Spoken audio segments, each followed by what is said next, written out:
this is a team that believes. And the rest of the lineup just has not clicked. This team can't stop a nosebleed. Down go the holier than thous. That's right. Steps up and delivers a 50-50 ball. What a catch by Olave. Husky reports that he is on his way to the Milwaukee Bucks. He's not getting his happy ending this time. Okay, welcome. Saturday, December 16th. Chip Brown going to be on Horns 24/7 and a contributor to Texas Football Network as well. Going to talk all things Longhorns with him leading up to the New Year's game coming up, the Sugar Bowl game against Washington. Break down their season so far, turnaround season, coming back, getting that the third spot into the playoffs and their matchup with Washington ahead. All things getting into that with him, all things Longhorns. Awesome interview. Let's touch base on NFL, though, guys, first, like we always do on our Saturday show, previewing the NFL games coming up, week 15 here. Let's start with Thursday Night Football, though, breaking down the absolute manhandling of the Chargers. Brandon Staley finally getting fired after his pitiful performance he had against the Raiders. Aiden O'Connell looked like Tom Brady out there, looked like an absolute all-star. The whole team looked absolutely dominant. 4 turnovers,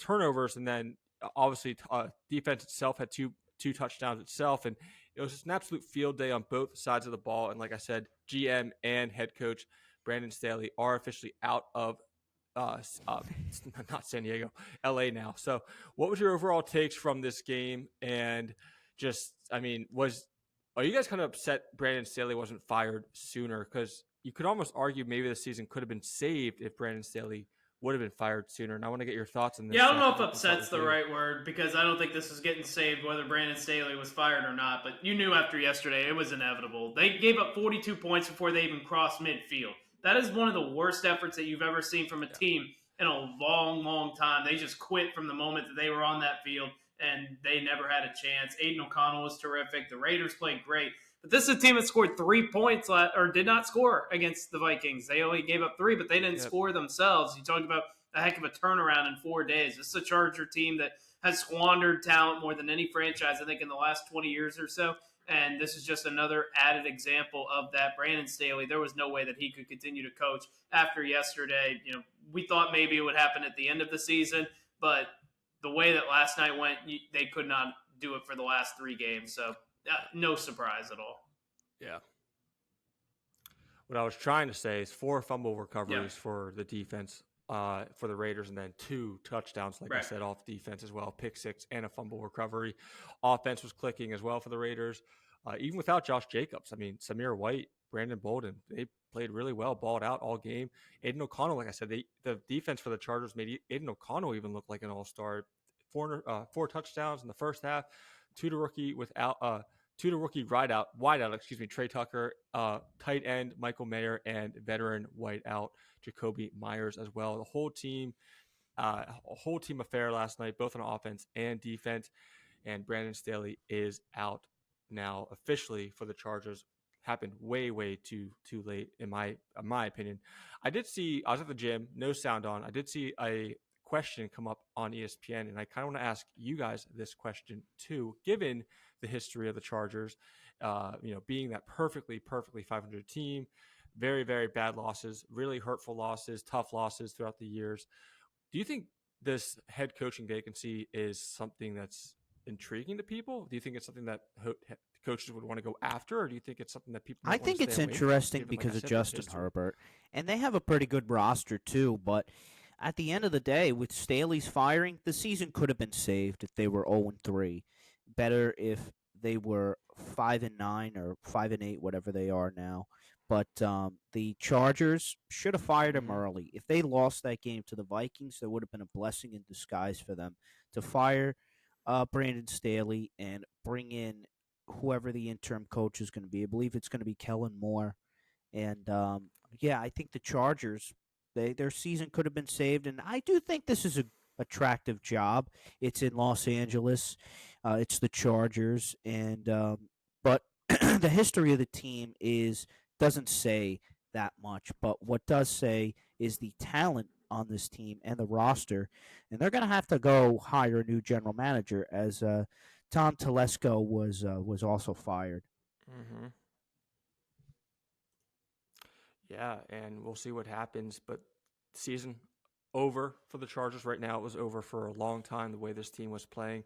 They should have fired him. I mean, we've been saying it already this whole year, and they should have fired him after last year's loss against the Jaguars when they ultimately got sent packing home. But yeah, I mean, just absolute domination. Highest point scored in Raiders history. I think we all know that. We all have seen that enough at this point today. And the Raiders, like I said, both sides of the ball, defense and offense, just completely dominated.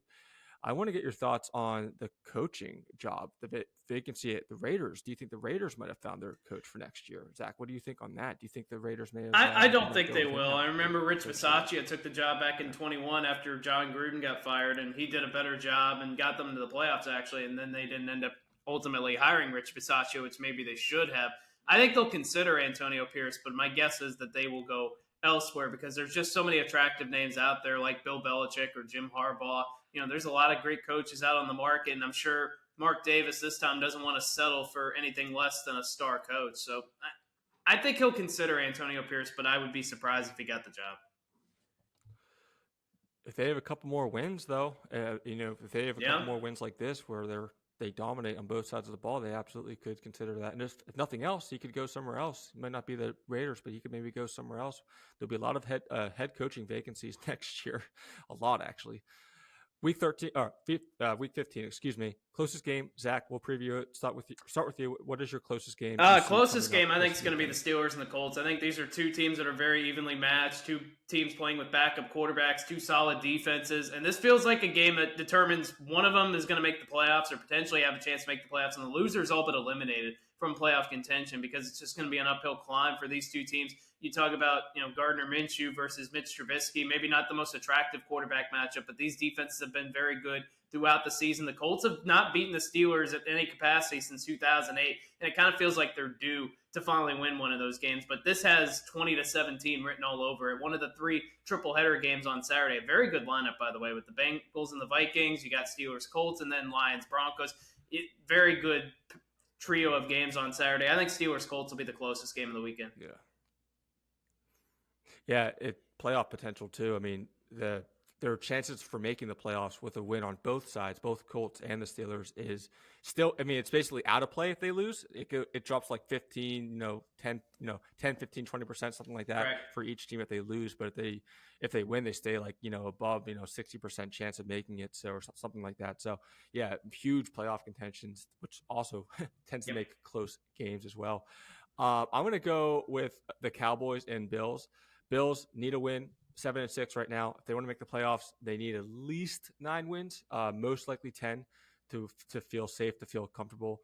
That means beating the Cowboys this week, of course. The Cowboys, though, playing absolutely amazing. Since 2021, Dan Quinn in the Dallas defense has led the league in takeaways, and since 2021, Josh Allen has led the league in interceptions. So that's going to be something that they need to cover up and take care of majorly against this Dallas defense, especially against that secondary that Dallas has. Dallas offense has been playing at an elite level. Prescott, number 1 ranked Cowboys offense, 32.4 points per game, looks to keep the momentum alive as well. They don't show any signs of slowing down anyhow. Diggs, he's going to need to be a difference maker for the Bills. It's imperative for Diggs to get open. He's been kind of shut down recently, but for them to have a chance, Allen's gonna have to find Diggs open a couple of times, and so they're gonna see what happens. But it's gonna be a close game because offense rolling for the Cowboys, and Bills desperately need a win. Justin, what a lot of options to choose from, but I'm gonna go Lions and Broncos on Saturday. So I think the Broncos could have a chance here at the AFC wild card. The Lions, obviously, in first place in the NFC North. I think this is going to be a close game because the Lions have been playing teams very close.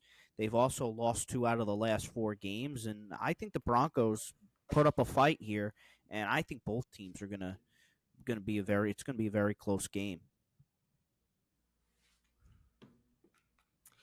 Most intriguing storyline, Zach. What is intriguing? Yeah, I'm storyline going you back see to the this weekend? Cowboys-Bills game because I want to see Dallas do it on the road. They've been dominant at home this year. They've won all but one home game by 20 or more points, including a dominant performance against the Eagles last week. But this team's only 3-3 on the road without really a signature win. So I want to see if they can carry this momentum that they gained from last week up to Buffalo against a desperate Bills team. We talked about last week. They had to have that game. They got it, and now you're in a position where you either have to win this game or the Dolphins game in all likelihood, because my guess is they're going to beat the Chargers and the Patriots. Yep. If they get to 10 wins, they're going to be in the playoffs. But if they win this game, you're talking about back-to-back weeks. You're beating Patrick Mahomes and the Chiefs, and then you're beating Dak Prescott and the Cowboys. Nobody in the AFC is going to want to play the Bills in the playoffs, and this feels like a game that if Buffalo gets, I think they get into the playoffs. And if the Cowboys win this game, they need this to stay on pace with the 49ers for the number one seed in the NFC. And, with the Eagles' schedule getting significantly easier, even though the Cowboys are tied with them right now, it's going to be difficult for them to overcome the Eagles' easy finish to the regular season, where every game just means so much. So a lot of playoff implications on both sides. I think this is easily the most intriguing storyline. Yeah, only away games they've won all year. Dallas was Giants, first game of the year, the Giants, Chargers, and then Panthers. So I mean, that's their only away wins against. I mean, all very bad teams. Maybe the three worst teams. Yeah, the Chargers aren't one of the three worst teams in the league. They're not good. They're not that bad. No, at least bottom 10 for sure. At least if not close to sniffing the bottom 5. The way they've been playing lately, of course. My most intriguing storyline, can DeVito keep it going? Tommy DeVito has been an awesome story for the Giants. Hilarious story. Just a character the NFL always wants to have on the sidelines, but not in the sidelines anymore. He's playing very well. Throwing for just under 600 yards, 5 touchdowns, and 0 interceptions over his last 3 wins. Of course, those all being wins against Commanders, Patriots, and Packers. Not the best teams, so I do want to see him continue to keep up the momentum, see what he can continue doing. The defense has come alive as well for the Giants, forcing 12 turnovers. We're only allowing 16 points per game in that span. I know I talked about it on Tuesday's show a little bit. The Giants defense is a little underrated, especially with how they played this past weekend. Still, NFC East, obviously out of the question. Not going to win the NFC East. Cowboys and Eagles will win that. One of those teams will win that. Both at 10-3, those two teams. But making an NFC wild card spot, not completely out of the picture. I mean, they have to win, obviously, this weekend, and they have to probably win at least 9 games. That's probably what's going to take in the NFC, at least 9 and 10 to be comfortable. Same with the AFC, but it's not completely out of the picture. So I want to see how far Tommy DeVito can take this team, and he's been one of the best stories and most interesting stories so far in the NFL, and I want to keep it going. So that's my most intriguing storyline. Can he keep it up? My most intriguing storyline is the Jaguars and Ravens. See if the Jaguars can respond after the last 2 losses. Trevor Lawrence being healthy, thank goodness for them. And they got the Ravens coming in to Jacksonville. And for the Ravens, too, I mean, are they going to keep up their success in the AFC as the number 1 seed? The Sunday night game is a big game, and it's pretty much flying under the radar, I'd say. But that might be one of the big games of the week here. Yeah, definitely. Zach, what is your surprise of the week? I'm going with the Giants to go on the road to New Orleans and knock off the Saints. The Saints' momentum has just not been there. Derek Carr had 37 passing yards going into the fourth quarter last week against one of the worst teams in football in the Panthers. And the Saints, I know they're in first place, but that's because it's in the NFC South. The Giants have all sorts of momentum right now. Tommy DeVito's been playing fantastic as of late, and the Saints really struggle to stop the run. I think the Giants go down there, take care of business, and knock off the Saints. I'm going to go with Bears over Browns. Bears, really not a bad team, especially on defense. First time since 2021, the Bears have had back-to-back wins. Of course, beating with the last 2 wins with beating Seattle and the Giants. They've turned a corner for sure, winning 3 of the last 4 games, and the Browns are the Browns are obviously on their 4th QB, with that being Flacco, of course. Justin Fields playing consistent. He went 19 for 33, 223 yards, and a touchdown last week against Detroit.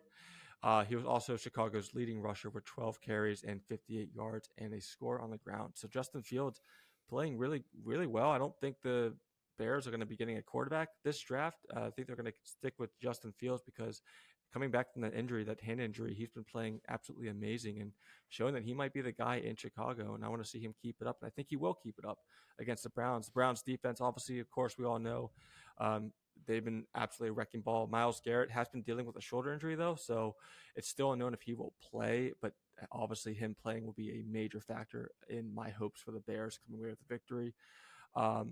Bears have the second lowest sack total in the NFL at 21, but they've been getting to the quarterback in recent weeks. A lot of that credit has been to the change in edge rusher Montez Sweat. Of course, when he came in to Chicago, he has 3.5 sacks in 5 games since being acquired from Washington at the trade deadline. And Chicago in general has 11 sacks. So Montez Sweat making a big difference for the Bears. And like I said, the Bears defense in general, keeping them in games, and not only just keeping them in games, winning them games too. And they've been looking really impressive as of late. So that's gonna be my surprise of the week.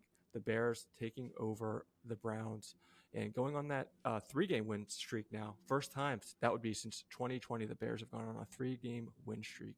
I'm going to go back Justin, to Detroit. I got the Broncos over the Lions as my upset of the week. I think the Lions have not been playing the best football, as I just said, for the last 4 games, and I know they're going to be at home, but the Broncos are playing for a playoff spot as well, and I think the Lions are going to lose this game. Mm-hmm. All right. I think I said the Bears beat the Giants 2 games. Yeah.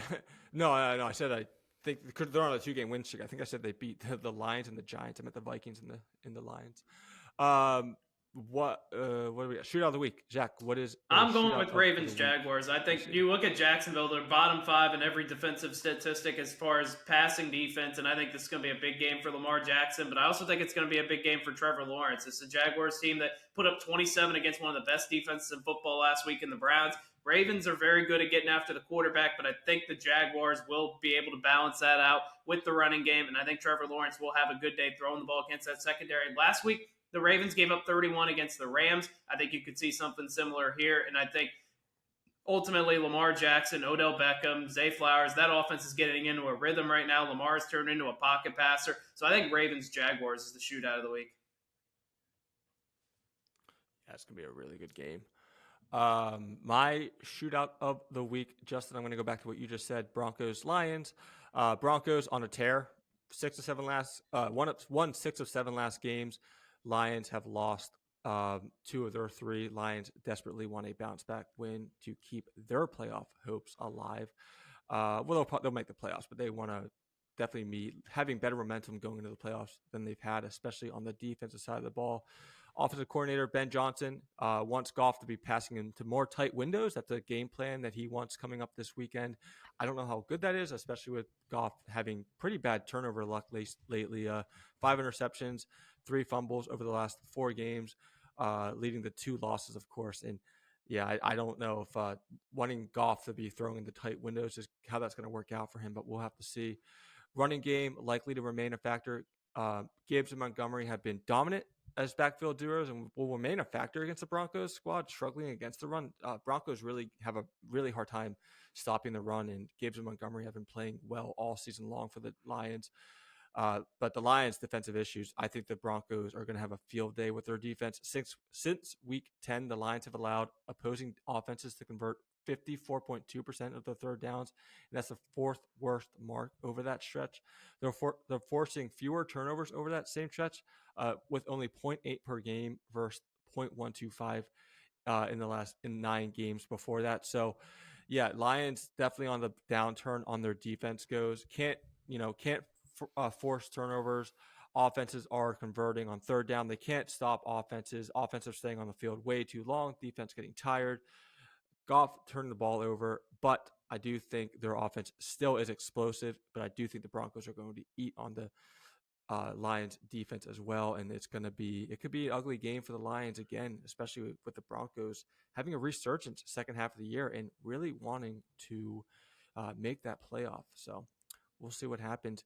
Zach, what did I'll go Bills Justin, what is your Cowboys. sheet of the I week? think Sorry. that's going to be not just a close game, but I think there's going to be a lot of points scored between those two teams. And for the Cowboys and Bills, pretty good offenses going at it in Buffalo. I don't know. I could see the Cowboys losing this game, being on the road, being in the conditions that they're in. I think this is going to be a higher scoring game than a lot of people expect.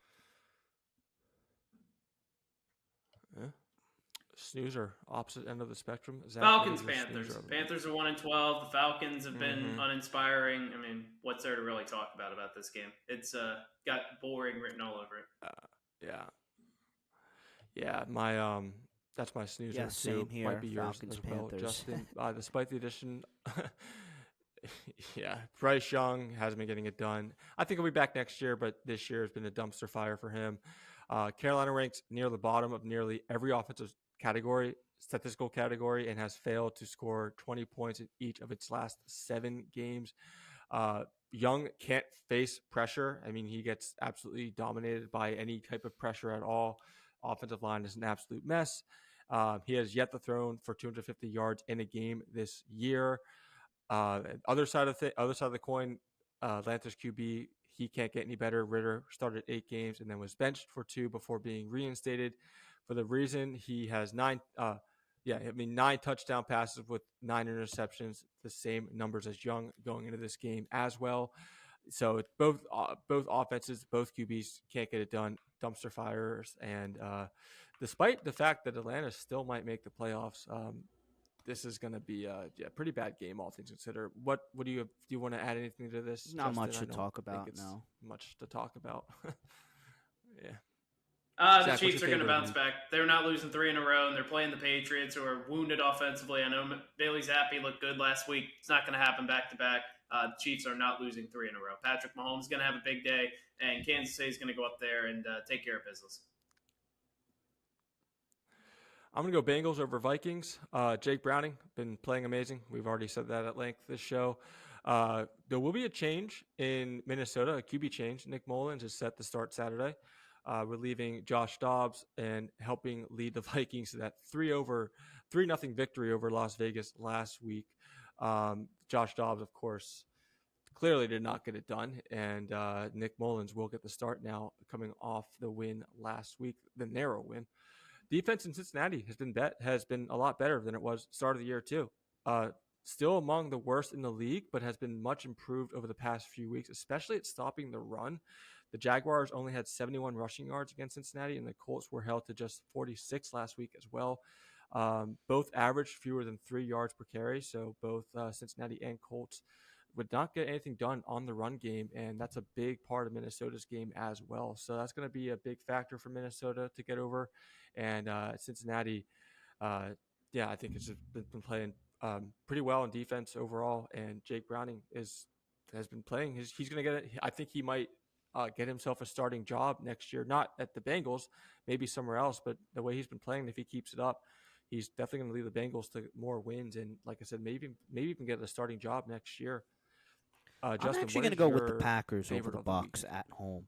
I think the Packers bounce back, and I'd expect the Packers here to make a push for the wild card in the NFC. The Bucs still at 6-7. Both teams are 6-7, but I think the home team wins, and I'm going to go Packers as my lock of the week. Eagles, Seahawks. What games did we not get to? Okay, surprising. That's a big one.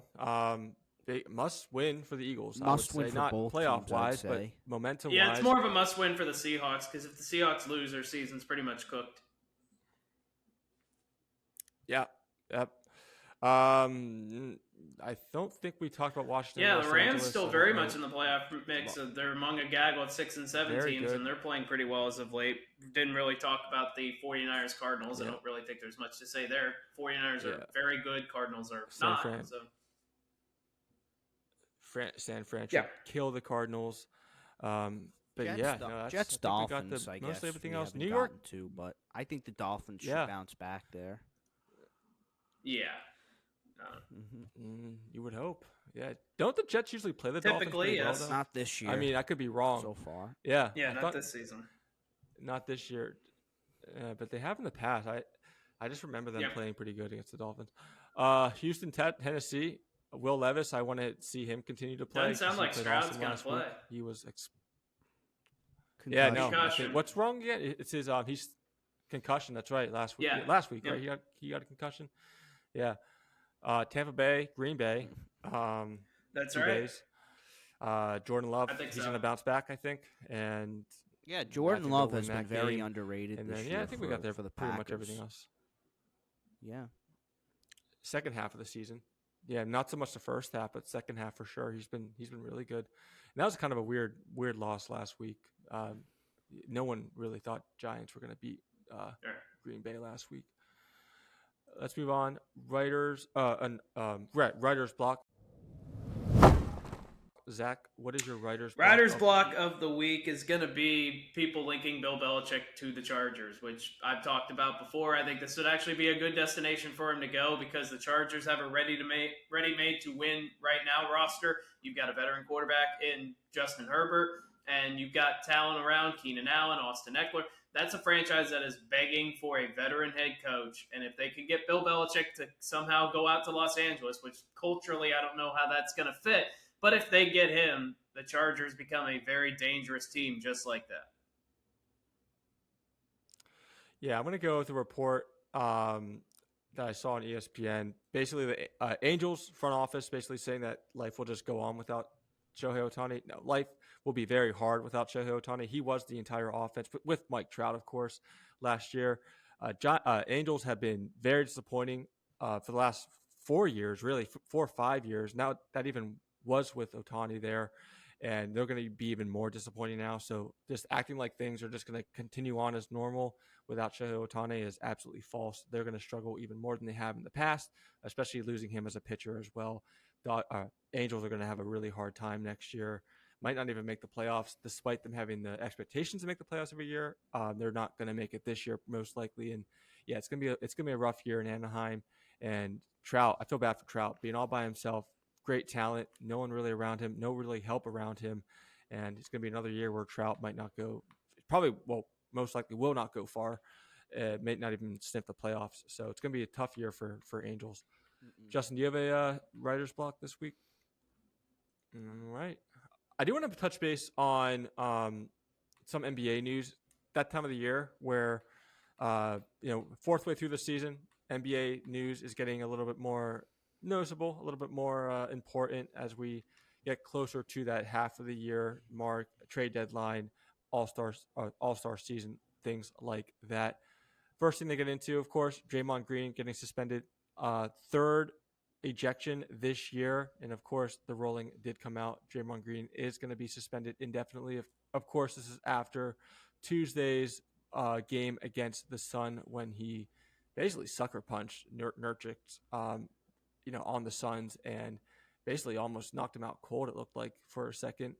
NBA cited Green's repeated history of unsportsmanlike acts, and the executive vice president, head of basketball operations, Joe Dumars, declined to give a number of games that Green will be suspended for because they will implement a system to basically make him go through like a rehabilitation process and get him better and control his anger. And they quote that they don't know how long this process is going to take. But the real answer, they just don't actually know because they just haven't ironed out that details yet. What do you think about, just in general, Warriors have to be sick of Green's antics at this point. You looked at when he punched Nurkic on Tuesday night, the bench, he did it right in front of the Warriors bench. They barely even reacted from it. Post-game news conference, no one really defended his actions. They seem to be kind of sick of it. Like I said, no timetable at this point for Green's returnability. And this is, again, like I said, repeat myself, third ejection this season. What are your overall thoughts on this?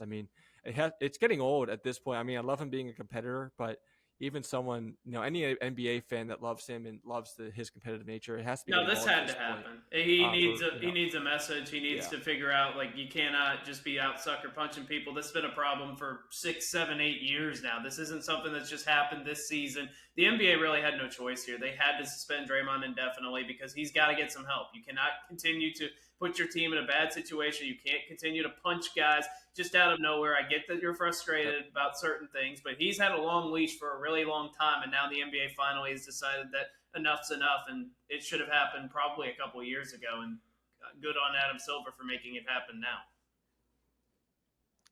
It's not going to affect the Warriors too much. I think the Warriors are in like 10th place right now. Their numbers are basically the same whether he plays or not. True. Yeah, true. Some numbers. Green will be losing over $150,000 per game if his suspension is fewer than 20 games. But if it goes over than 20 games, he'll lose over $200,000 per game. And if Green's suspension lasts for 6 games or longer, he can be transferred from Golden State list of active players to a suspended list. This would, of course, allow the Warriors to bring in somebody else to fill in that 14th spot that would be open with Green's put on that disabled list or suspended list, excuse me. So yeah, all murky, ugly, and yeah, it needed to happen. It needed to happen, Zach, like you said, because this is as the quote the NBA, That's repeated right. history of unsportsmanlike acts. Yeah, only other thing, I mean, scuffle between Giannis and the Pacers with the game ball. That was pretty funny. Another kind of thing that happens, and as college basketball is coming to a close and not much else going on between the NBA College or football, NFL you mean, weekends. not college basketball. LeBron is beef, Right. or college football. That's what I meant. College football. Sure college is. basketball is back on, yeah, but college football, yeah, that's gone. So not much else going on. But LeBron is beefing with Kobe Covington too. That's kind of funny, but we won't really get into that either. Let's move on. Interview with Ed Brown. Awesome interview with him. Going to break down Texas Longhorns, their season so far. What them coming back and making the college football playoffs. They were out of it, looking in, and then the last weekend were able to get in with their win over Oklahoma State. Going to break down leading up to that point, their season they've had, and of course, more importantly, their matchup coming up with Washington end of the year at New Year. So without further ado, let's head to the South and talk to Ed Brown. Okay, heading south, bringing on Chip Brown, reporter for Longhorns247.com, writer for Longhorns247.com, or Horns247.com. I thought I got that wrong. And then on the radio, on the YouTube, 1 to 3 on Texas Sports Unfiltered, 1 to 3 Central Time. Is that right? Yes, sir. All right, Chip. Well, had to have you on. Excited to talk to you. Texas, the Longhorns, obviously in the playoffs coming up in about, end of the year, about like 3 weeks from now, facing off against Washington. Rematch from last year's Alamo Bowl, when Texas did win 27-20. Washington has won 4 of their last, the last 4 games. Washington has won by 1 score. In the last 7 of the 9 games, Washington has also won by 1 score. And now the Texans open up with -4 favorites. Before we get into that game, though, Chip, I want to break down just the journey that the Longhorns had to get to this point so far. Obviously, we're outside looking in for majority of the season, and then the last final rankings, they did find themselves in that 3 seed. What do they have to do the last, 3-4 weeks of the season to ensure that spot into the playoffs? Who had to lose in front of them? What did they have to do? Obviously had a great last 2 weeks of the season, put up 47 against Texas Tech, 49 against Oklahoma State in the Big 12 playoff game. But what else did that team really have to do to kind of ensure their spot in the playoffs heading into the end of the year here? Well, they had to look like a 12-1 conference champion and not something that was leaking oil and sputtering and coughing across the finish line. And, obviously Quinn Ewers, their star quarterback, is playing with an AC joint sprain in his throwing shoulder. It's kind of gone under the radar, but he missed games against BYU and Kansas State. They had to play their backup quarterback, Malik Murphy, and it was tough. Those games they came down to the wire. Well, actually the BYU game did not, but the Kansas State game came down to, the K-State's decision to go for it in overtime. And instead of kicking a field goal to extend the game, Texas stopped them, game over. And then against TCU, they were up 26-6 and cruising. They kind of, started to play some softer coverage. TCU got hot, and next thing you know, Texas is converting 3rd and 12 to hang on to a 29-26 victory. So at that point, things were not looking good, but in their back pocket, they had that win at Alabama, 34-24 back on September 9th, in Tuscaloosa. And that was a hard hard college football playoff committee to read. But the one thing they did was to, they honored that head-to-head victory, the committee, and by gosh, they did it at the end. And look, it's unfortunate that Florida State had its starting quarterback go down, that they were playing with their 3rd-string quarterback in the ACC championship game, but I think the committee had to make the hard decision. They were going to anger somebody, but their charge was to put the 4 best teams in the way that Texas finished against Texas Tech and Oklahoma State. They looked like the complete team that beat Alabama back in September. Yeah. And so obviously for Texas fans, they're ecstatic. It's their first college football playoff berth. And how crazy that they're going to play Washington. So there were 5 teams that beat Texas last year. Texas has avenged the first 4, and now they get a chance to avenge their 5th loss from last year against the Washington Huskies. As you mentioned, Washington beat Texas 27-20 in the Alamo Bowl. And so Texas knows what it's up against in Michael Penix Jr. and Rome Odunze and Jalen Polk at receiver and Jalen McMillan. So it's a tough matchup for Texas, because if you're going to pick a nit with Texas, it's been their pass defense. And I mean, Texas has just stuffed the run this year, but Washington doesn't care. I mean, they've got a 1,000-yard rusher. Yeah. But Dylan Johnson, but they like to throw it. So this actually plays, to Washington's favor, and Texas has got 15 bowl practices to get their pass defense cleaned up. Yeah, you're right. Alamo Bowl last year. I think I might have said Texas won that game 27-20, but thanks for correcting me. I meant to say Washington won that game 27-20. Rematch from last year. It's going to be it's going to be a very high scoring game for sure. Both offenses are coming in absolutely explosive right now.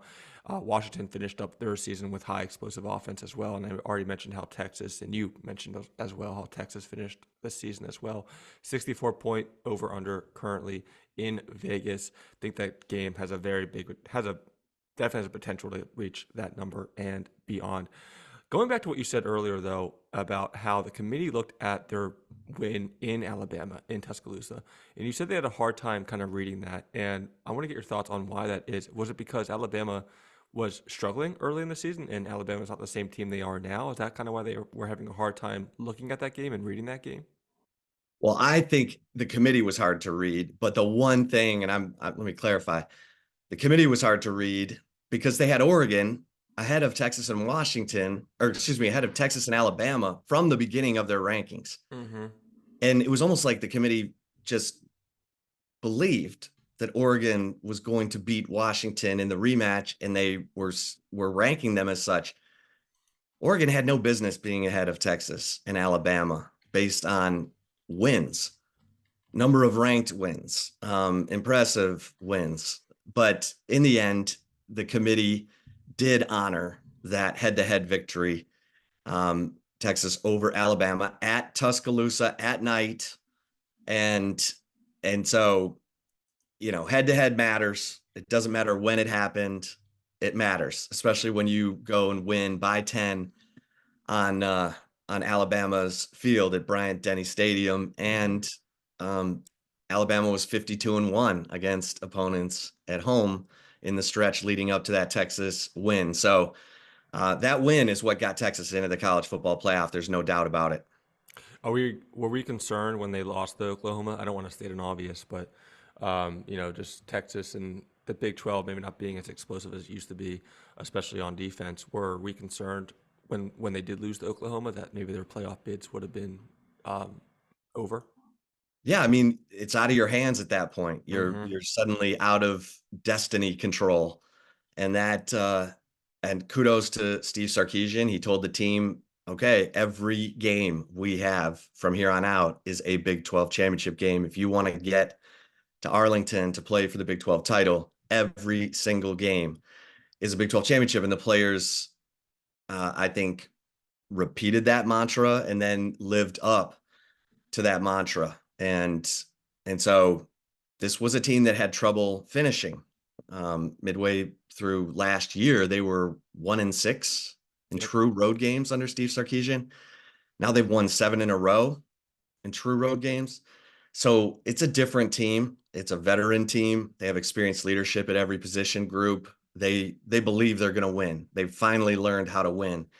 And that can be hard for a program that's been up and down and all around and kind of wandering out in the desert for the last 15 years. And so this is a team that believes. And it's funny because they came into the year, Steve Sarkisian said at Big 12 Football Media Days, this team has taken on a John Wick mentality.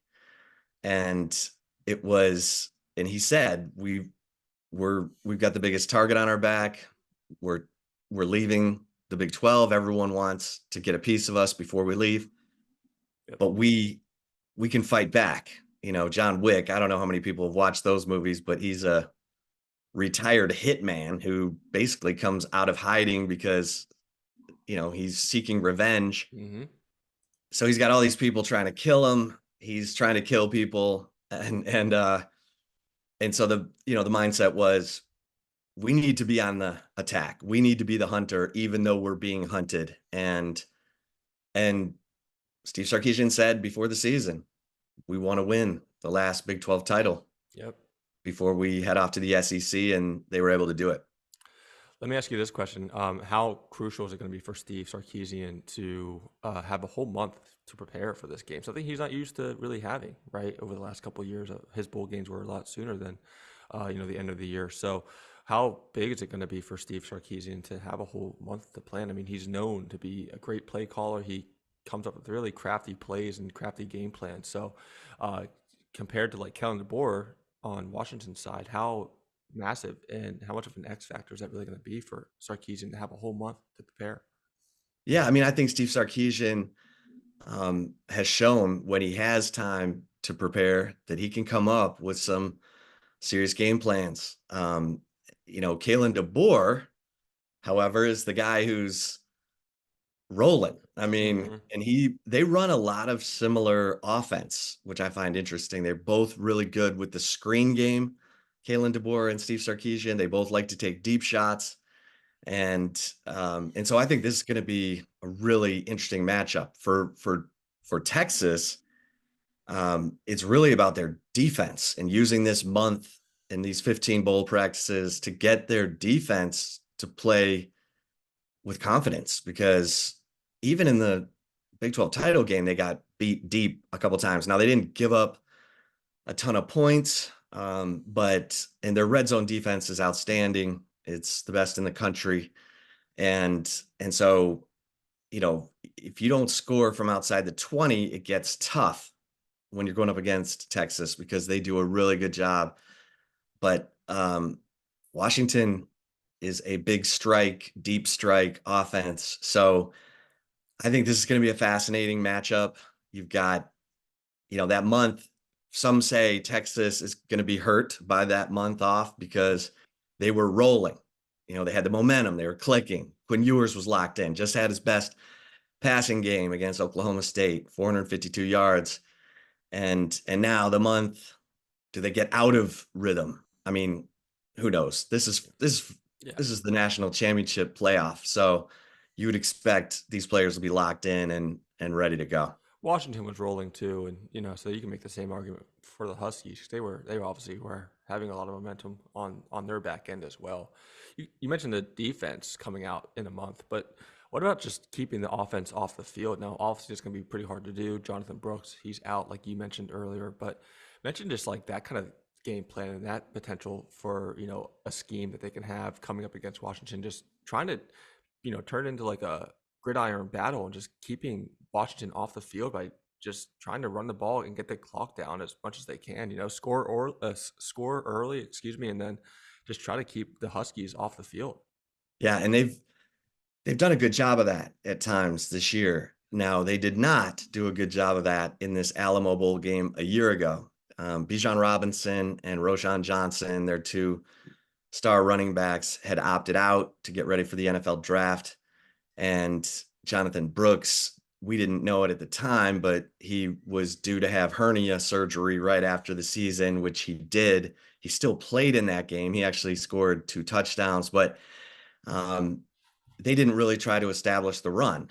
And so this is what's going to be fascinating, because obviously Jonathan Brooks, 1,000-yard rusher this year, still, I mean, he's the top running back on a lot of people's draft boards for 2024. And Texas will not have him for this playoff game against Washington, but CJ Baxter and Jaden Blue have really stepped up in Brooks' absence. Texas has to establish the run in this game. They have to be balanced. They need to be able to, like you said, grind the clock, go on long drives, possess the ball, keep Penix, Adunze, Polk, McMillan off the field. And so that's what I'm really interested to see, because Washington's defense has been very streaky. They can rise up and really impress you, and they can look a little off at times. So I think special teams wise, these teams are pretty similar, especially if Rome Odunze is returning punts, which he's only done twice all year, but he returned one for a touchdown. So I would expect we would see Rome Odunze back there returning punts. Let's move forward and say they get past Washington, and then who would Texas rather see in the championship game? Would it be Michigan or Alabama? I can imagine Alabama. Might be hard to beat Alabama twice, but then again, Michigan obviously, of course, is a juggernaut themselves. So, is there any team in particular Longhorns would rather face in the finals if given they do get past Washington? Well, I know Michigan's the number 1 team, but they like to run the ball, and Texas just kills teams running games. Jalen Milroe, I mean, JJ McCarthy and Jalen Milroe can both run. When plays break down, they're dangerous. That's always a problem for a defense. But I think, believe it or not, I think the Michigan matchup is better for Texas, because they want to run the ball so much, and Texas just hasn't let teams do it.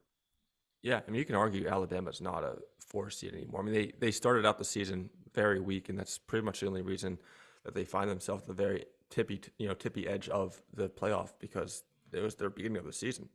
But they're definitely a different team than they were start of the season. How big is this?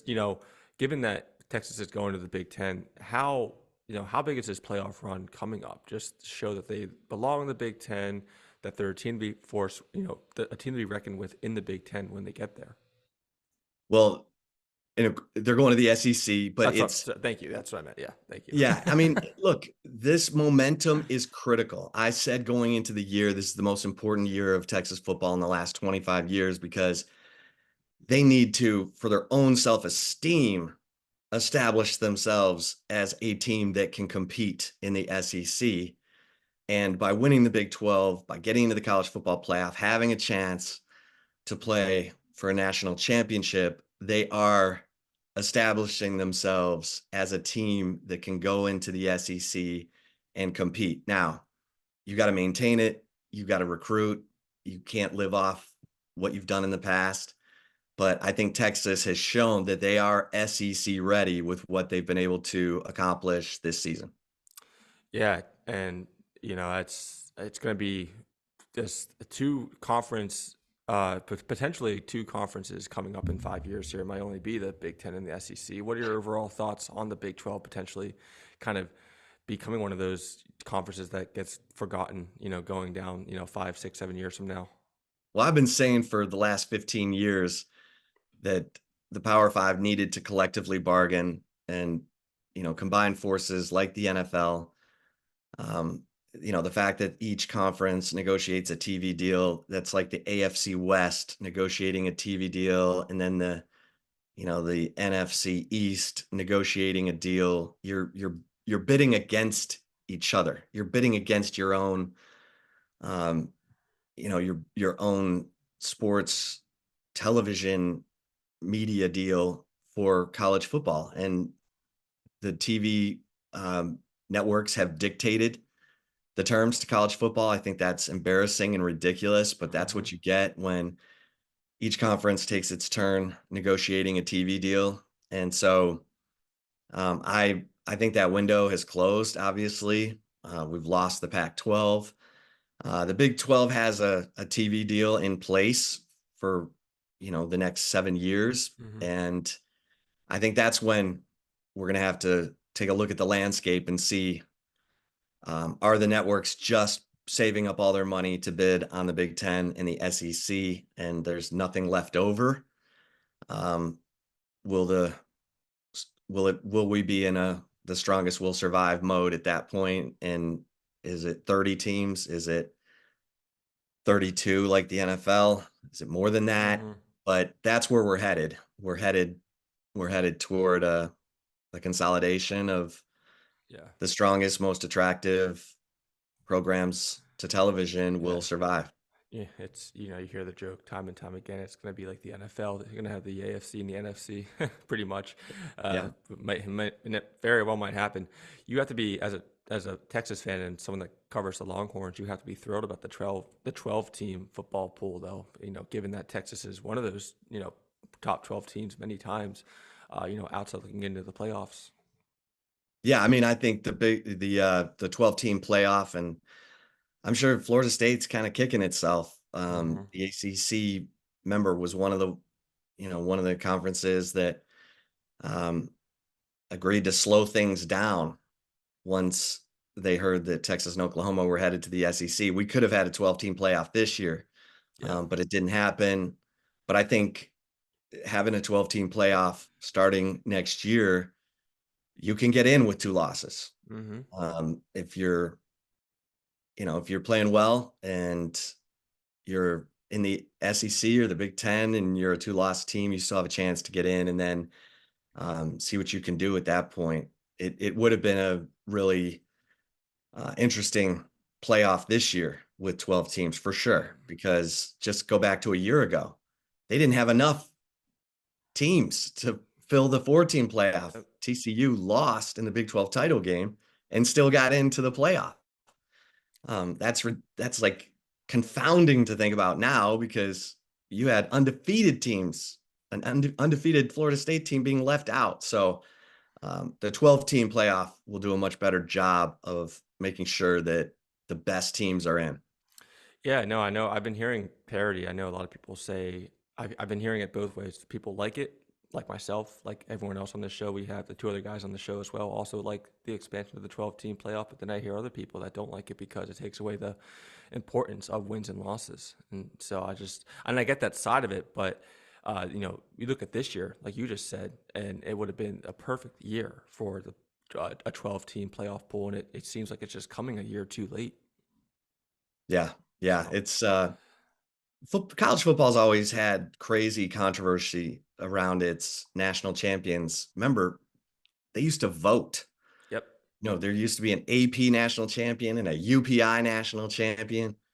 Then it was you know, the AP poll, the coaches poll. Then we had the BCS with the guys, with the computers in their mom's basement Yep. determining who was going to get into the national championship game. So this is nothing new to college football. There's always been controversy. There's always been sort of a weird way of crowning the champion. But yeah, the 12-team playoff and the TV revenue, the excitement around it, I think will only increase. Yeah. Well, my last question for you, Chip. This has been really fun. I appreciate your time. I loved talking with you. Why do you think they only did 4 teams when they first started? Why not do 6, 7? At least go halfway down the middle. Maybe at least expand it to 4 teams, because they had to have known when they first out. In 2014 when they first outlaid this playoff structure that this was going to happen. There were going to be moments where they had to really shoot themselves in the foot and leave out really good teams that probably should be in it. And I'm just curious to get your thoughts on why do you think they only made it 4 teams when they first made the playoff structure? I think there was an old guard that respected the bowls so much. The bowl games, which is kind of another silly, antiquated way of doing things, but these bowl games are huge in their communities, and they raise money and they try to make it attractive for teams. And then they negotiate a TV deal and the schools get payouts, and that's the way it was. And I think the old guard of college football was concerned they were going to diminish the regular season and diminish the bowl games. And now we're seeing, well, you can incorporate the bowl games into the playoff. And I think it's going to, you're going to have some home field games early in the playoff, and then you'll graduate to the bowl game. So now we're seeing with a little bit of vision that you can kind of keep some of the lasting, important traditional bowl games for college football. But let's be honest, a lot of these bowl games names are changing every year. It's we're headed in the right direction. It took the old guard a little too long to get there. Yeah, no, unless you're one of the top bowl games like a New Year's Six bowl or of course the playoffs, their bowl games are definitely losing the spark they used to have and definitely losing the notoriety they used to have for sure. Well, Chip, this has been really fun. I appreciate your time. Have to talk again, stay in touch, and maybe have you on again in the future, especially if, maybe Texas makes the playoffs or makes the championship. Maybe we'll have to have you on again, get your thoughts, talk a little bit more. Well, I appreciate it so much, and happy holidays to everybody. All right, Chip, you take care. We'll be in touch. Okay, thanks. Okay, let's finish up with our off the map and long hauls of the week. My off the map of the week is the Dodgers not just getting Shohei Ohtani, but getting Tyler Glasnow from the Tampa Bay Rays. That's going to be a very underrated move by the Dodgers. And for the Rays, they've kind of been, trading a lot of their pitchers that they've just called up from the minors. Not that Glasnow was just called up, but for the trade here, this is another big move by the Dodgers to try and solidify themselves a World Series title, not just with Shohei Ohtani at the plate or on the mound. Probably won't pitch this year, but Glasnow is a good move for the Dodgers, and the Rays continue to get big prospects as well, while the Rays pretty much depend on their minor league system, probably more than any other team in Major League Baseball. I'm going to go with Utah Athletics, specifically the Utah women's basketball and gymnastics teams. 2 months after University of Utah's Crimson Collective surprised all 85 scholarship football players with custom pickup trucks, the Crimson Collective has now expanded their car gifting to include both Ute women's basketball it's men's basketball, excuse me. So, 2 months ago, Utah gave all the football players custom pickup trucks, and now the basketball team and the gymnastic team will be doing the same thing.